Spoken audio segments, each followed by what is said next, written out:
Hi, today I'll be talking about the Acquaye family, led by Dr. Joseph Acquaye and his wife Precious. To start, I'll be giving some information on their early life. So, Joseph Acquaye was born in the 1980s in a small suburbs in Toronto, Ontario, Canada, to Ghanaian immigrant parents.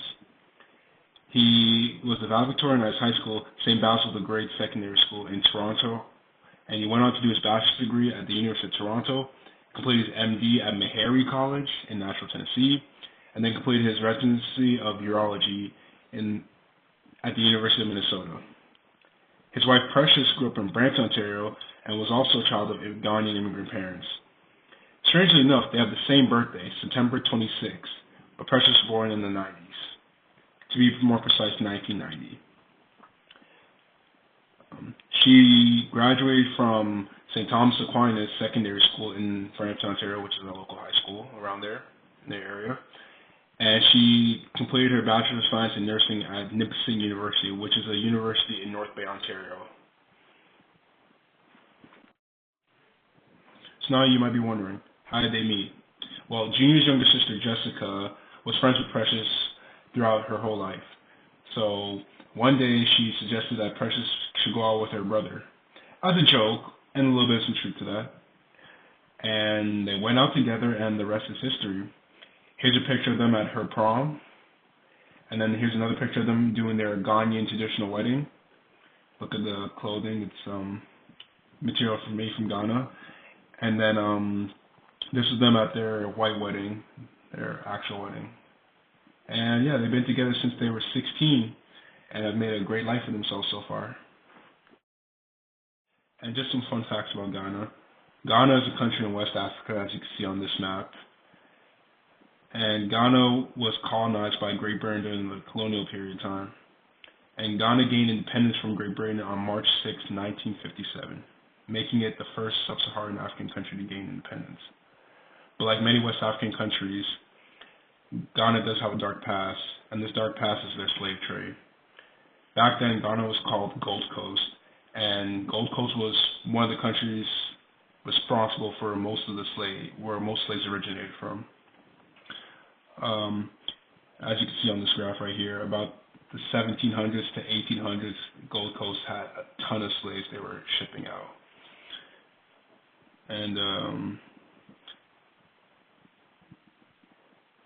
And there's this castle.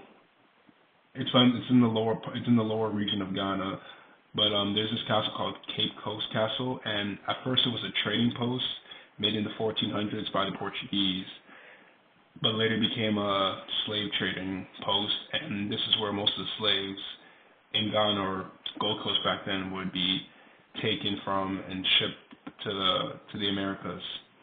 And this is the castle right here. There's tons more like this too, but Cape Coast is the more famous one. And it's famous also too because it has this door called the Door of No Return.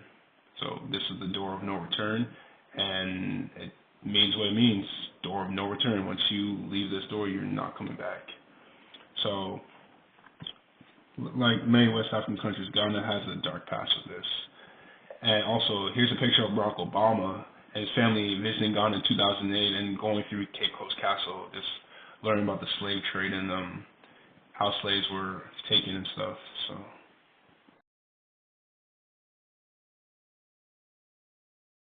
So yeah, I understand. Josiah's name, he's Club now. Okay, yeah. And then Naraya is Afia. Yeah. But the names came from, we usually chose biblical names, so nothing super fancy. We're always big on names that have like a positive. Yeah, really strong meaning.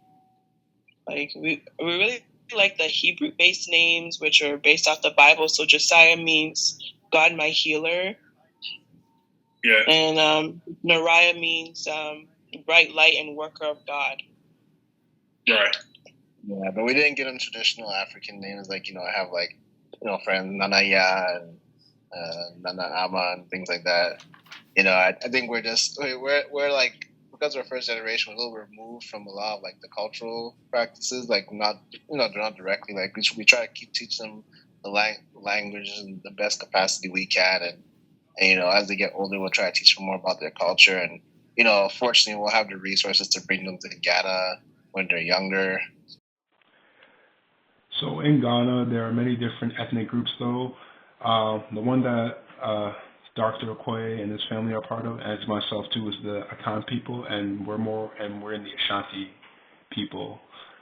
And what we tend to do is we name our kids based on the day of the week they're born. Now the later generation, like my older cousins stuff, most of them have decided not to put these names in there to their kids' names, but legal names. But they will, like when they go to family gatherings stuff like that, the older adults will address the kids as that usually.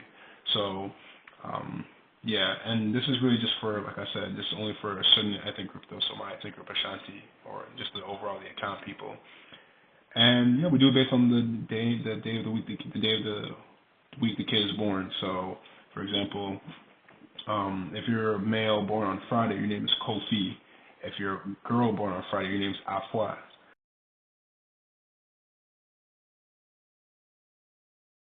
Or for them, you know that they're gonna face racism. You know that they're gonna have to be extra careful with their interactions with policemen.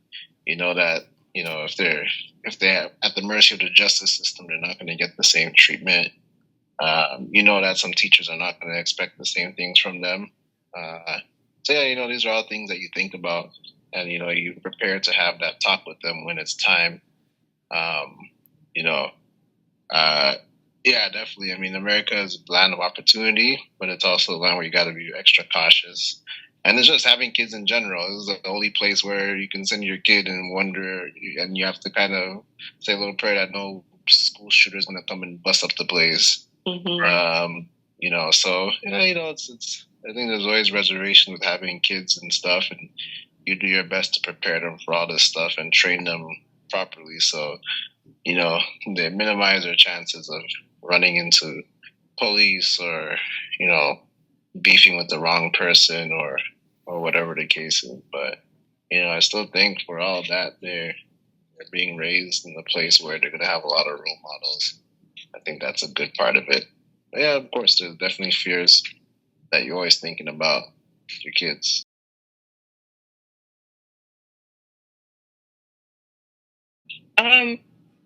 Well, we're still really big on like Ghanaian food. Like we love it. So my kids, they eat kenke or dokno, whatever you call it.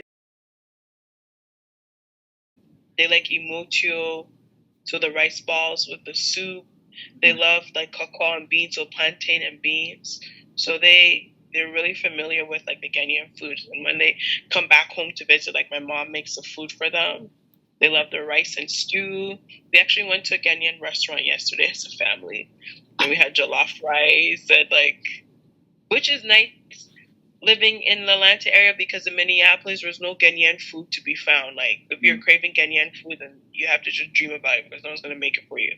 So over here, it's nice that we actually have it, like a drivable distance. We listen to the music too. Music is a big part. We just love the music. Especially a lot of like my mom has taught them some songs like the kids like church songs, like the Dana Se song in Tree, so they can sing it. And they know a little bit of Tree. Like I'm not fluent in it, but like I could get by. So the small Tree I know, they know too. So like I could discipline them in Tree. They know how to like reply when you ask like how are you, and they understand stop, sit down, I'll beat you. That kind of stuff. So they know the basics. So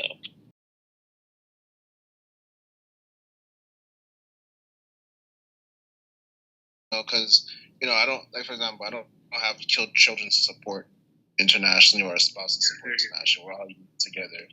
And then with my family, like I do support my dad and my sister, kind of financially, but when we come up, I always visit Jessica, and they're doing their own thing.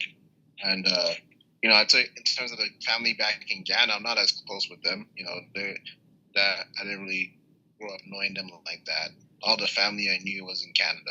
If you're saying transnational, I guess you could say from America to Canada. There's still that, but I feel like that's different than the traditional idea of it should be like America or US or Canada to Ghana. I definitely have friends have to send money back to Ghana a lot to support and things like that. But it's not the situation for us as much. Dr. Acquaye and his wife and their 2 kids live in Atlanta, Georgia. And in Georgia, Georgia has one of the most populous percentage of black people in America, as you can see on this map. And also in this map too, lots of the black population in America live in the South, and this is also due to some of these states becoming slave states in the past.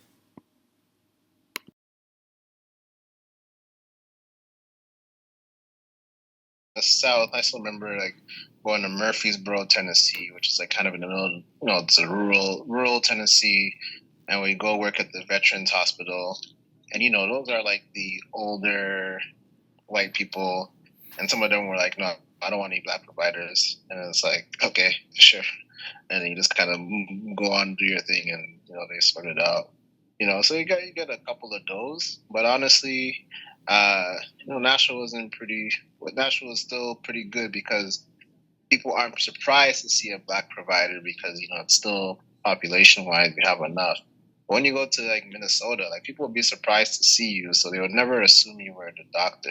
Sometimes they assume you're coming to get their food or your patient transport, or if let's say you were standing, I was the resident and I was bringing a white med student with me. They'd start talking to the med student. They just assume I'm like tagging along. So you would see that stuff more in the Midwest. So, definitely experiences of racism in that regard. That concludes my project. I once again want to thank Dr. Acquaye and his wife Precious for letting me interview them. Thank you.